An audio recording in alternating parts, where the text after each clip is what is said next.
gonna go write a million songs if that's the way to be. I'll write a classic to beat them all and go down in history. I'll be the one to reach the stars, but only if you're with me tonight, 'cause that'll be the life.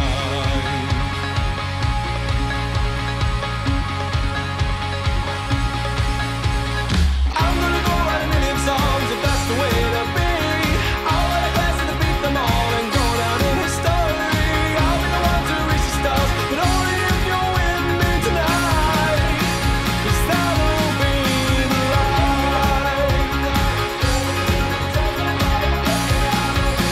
'Cause that'll be the life.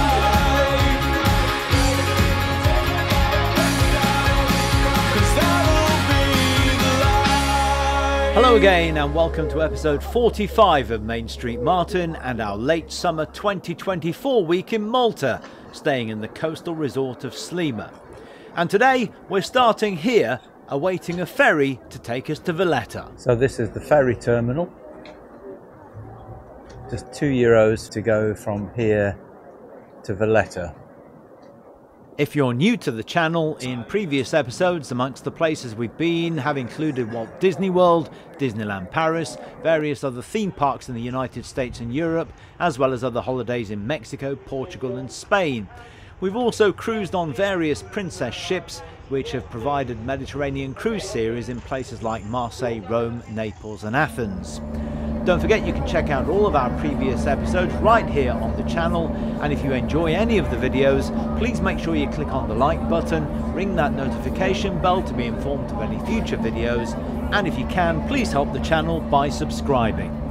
Now in this episode, we're going to take a morning ferry to the city of Valletta, just across the small bay from Sliema, with lots of things to visit there, including important historical tourist spots like the Upper Baraka Gardens. It has a panoramic view of the sea and the city, so we're looking forward to that. And there's also the St John's Co-Cathedral, the National War Museum, St Elmo Heritage Building and the Grand Harbour itself.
Maltese heritage dates back some 7,000 years, when megalithic temples were built and mysterious societies inhabited the islands to then disappear suddenly, leaving only traces.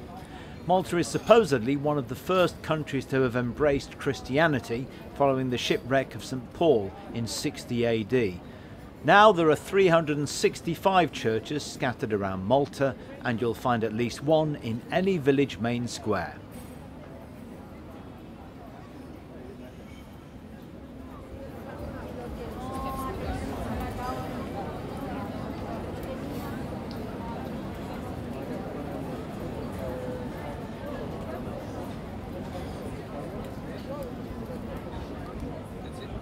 But of all the churches on all of the islands, the most impressive is this, Valletta's St. John's Co-Cathedral.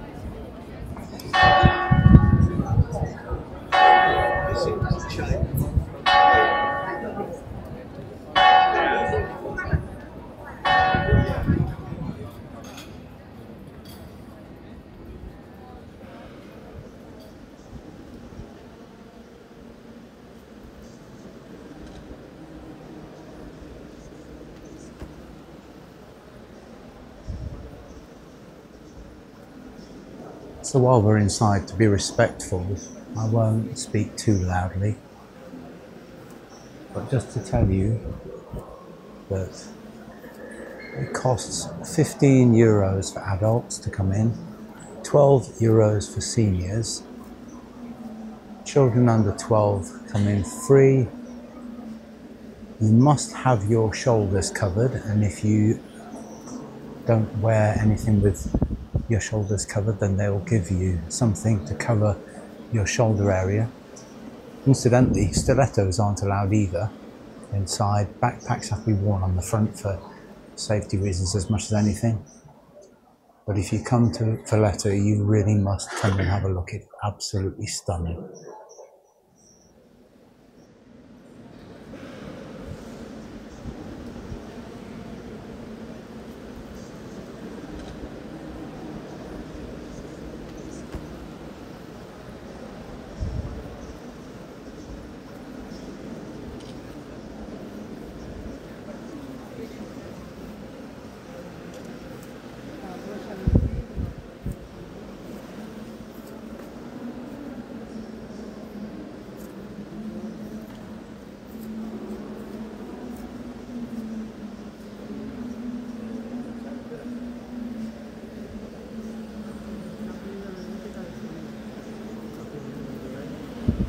Just to give you some background information about the cathedral, it was commissioned by the head of the order, Grand Master Jean de la Cassière, and begun in 1573.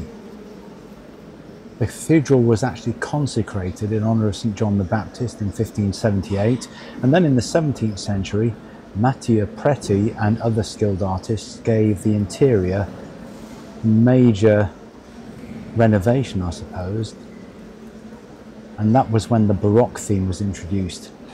Over several centuries, gifts and inheritances left by various knights has further embellished what is just magnificent inside. In fact, the interior is resplendent with frescoes, paintings and carvings, and many of those chart the life of the cathedral's namesake. Amongst the works found inside are several by Caravaggio. In fact, the St. John's Co-Cathedral is home to the only painting ever signed by this famous Italian painter. And some of the most prominent members of the Knights are buried here. There are elaborate tombstones lining its walls, and it's no surprise that St. John's Co-Cathedral is one of the sites included in the city of Valletta's UNESCO listing.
So this is the crypt, or part of it.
These are the upper Baracca Gardens, which provide quite a bit of peace and shade in Valletta, next to the Castile Palace outside.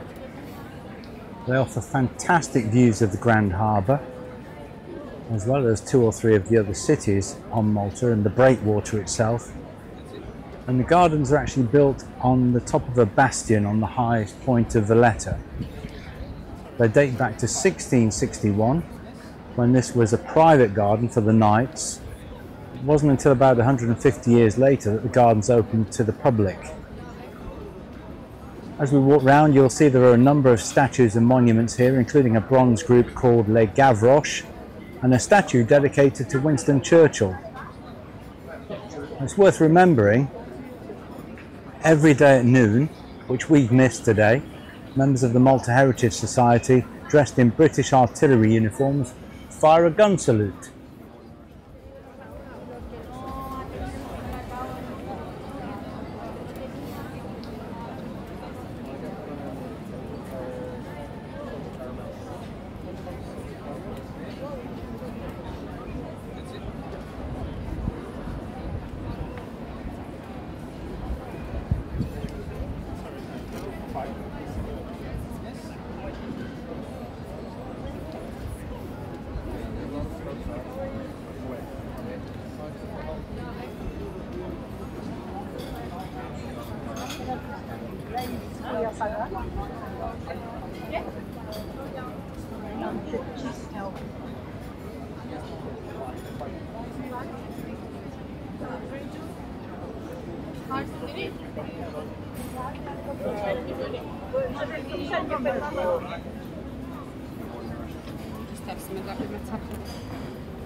So if you come to the overlook view in the Upper Baraka Gardens, you can see where the guns are fired in that saluting battery, and what a magnificent view over the bay and the sea beyond.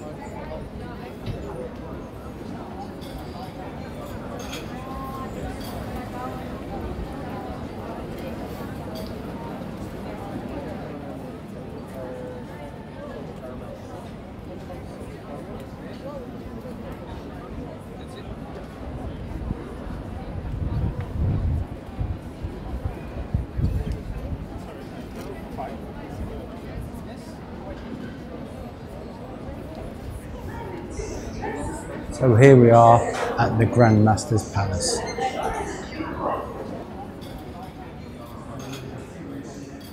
This was built between the 16th and 18th centuries as the palace of the Grand Master of the Order of St. John, who ruled Malta from 1530 to 1798.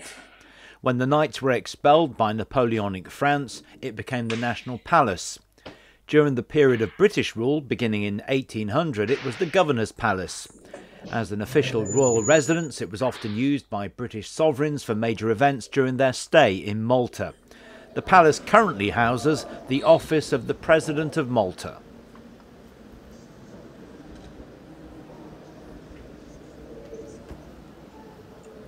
So this was the Grand Master's own sitting room.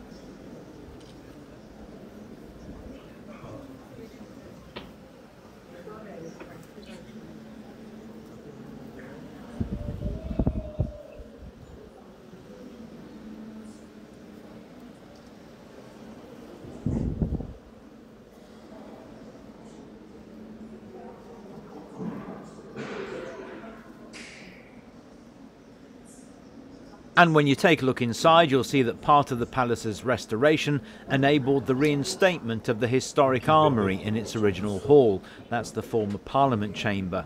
It showcases the opulence of the Order of St. John and is considered as one of the best collections of armoury in the world. It's just one of the reasons why the Grand Master's Palace is the most visited site in Heritage Malta's portfolio, and it welcomes around 300,000 visitors each and every year.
So this is our penultimate day, and we decided to come into Valletta.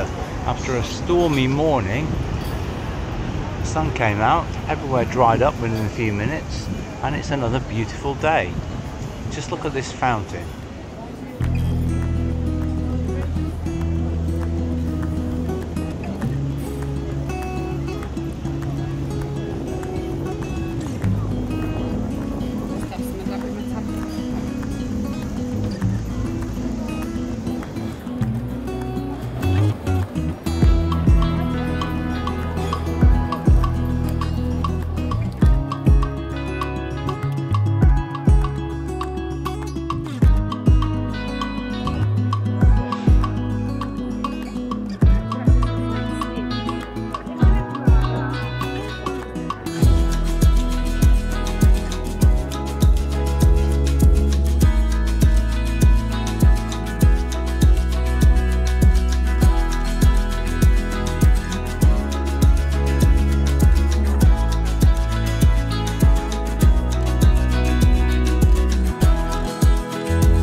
Walking from the lower Baracca Gardens back into the centre of Valletta, we stumbled across this incredible food market.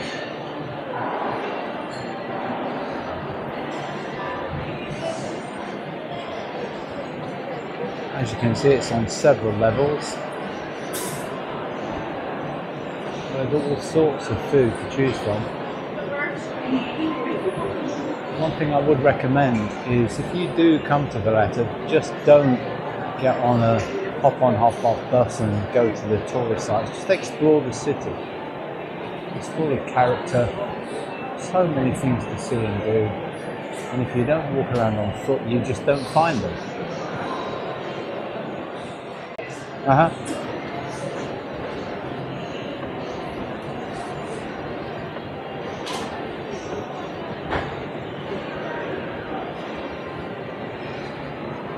Crazy thing is, when you come downstairs, not only is there more food outlets, but there's also a supermarket down here, the Arcadia food store.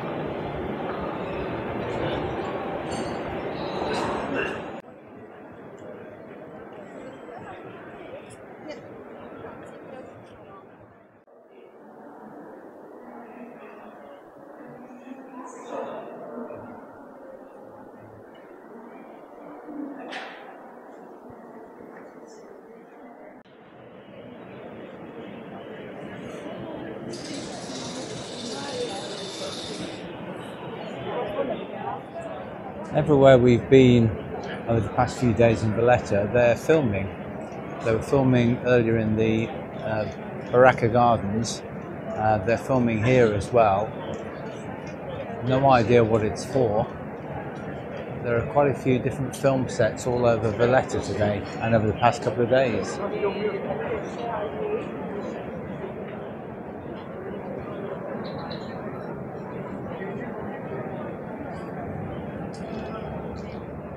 So when we came a couple of days ago, this square outside the Grand Master's Palace was absolutely empty. Today, it's surrounded by marquees and what looks like a stage over there. No idea what's going on.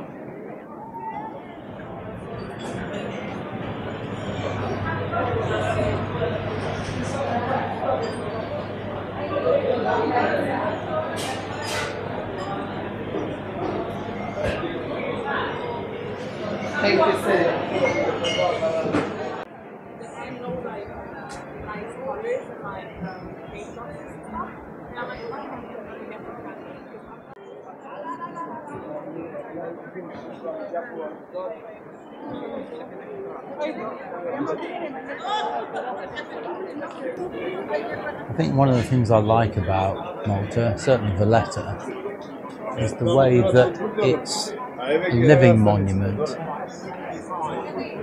So all the historical buildings and monuments are still in use. So they made it work. It can't just be a monument to history, it's actually a living city as well. So even here, there's a theatre behind this facade, the original facade, and lots of the old buildings have been used to become cafes, restaurants and so on.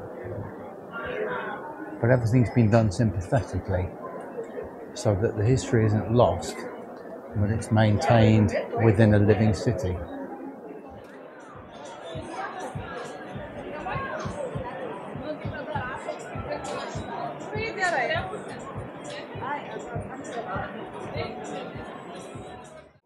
Last time we were here in the Upper Baracca Gardens, we missed the saluting battery, which happens at 4 o'clock. So we're back today. It's now just after 3:30, and we're going to stay around and watch the salute, which takes place at 4 o'clock. As you can see, if you are coming, The gun firings are at midday and at 4 o'clock. That's the noonday and the evening gun. You can actually go down the stairs for €3 for an adult, €1 for a child, and be right by the cannons when they're fired. But we're going to stay up here and watch from above.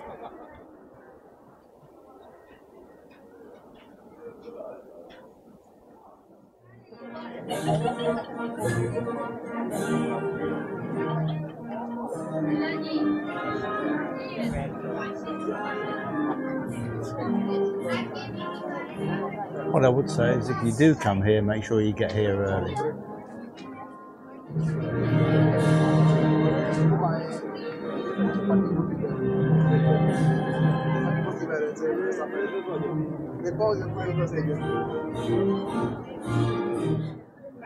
It would also signal the beginning and the end of the curfew, if this was in place. In some parts of the world, cannon fire was used to announce the exact times of prayer, and the start and finish of the working day too. Given its unique vantage point, its guns could easily protect the full length and breadth of the Grand Harbour against a sudden attack.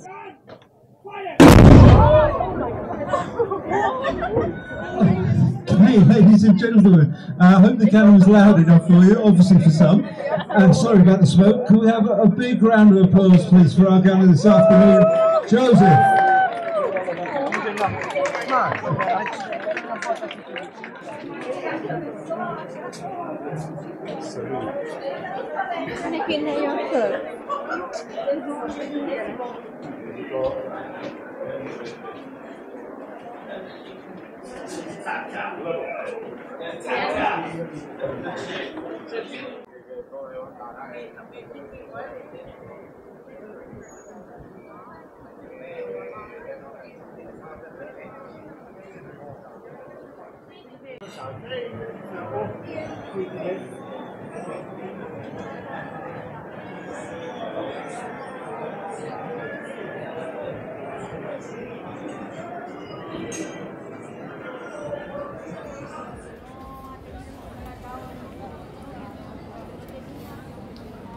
Valletta is a maze of narrow uphill and downhill streets and fabulous squares and open spaces.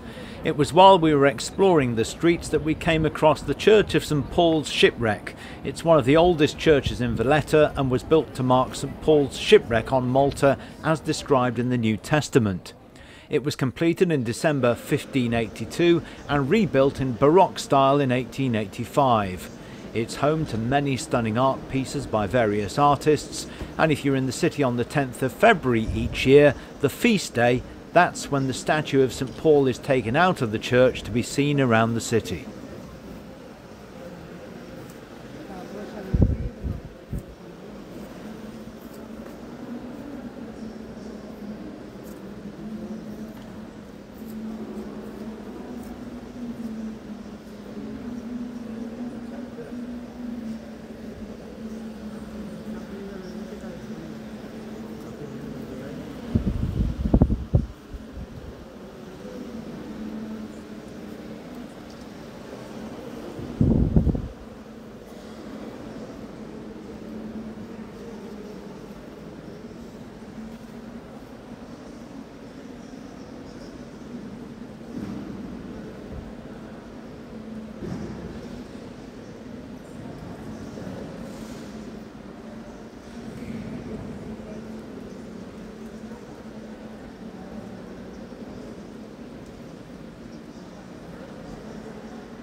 Well, that's it for now, I'm afraid. Make sure you join me for future episodes, and in the meantime take a look at the other videos on this channel. If you enjoy any of them, you can really help the channel by clicking on the like button, ringing the notification bell and subscribing. And I hope you can join me next time for episode 46 of Main Street Martin, when we visit the Malta Experience, the city of Mosta, the island's former capital Mdina, and take a boat to the islands of Gozo and Comino. I'm gonna go write a million songs if that's the way to be. Hour in a class to beat them all and go down down in history. I'll be the one to reach the stars, but only if you're with me tonight.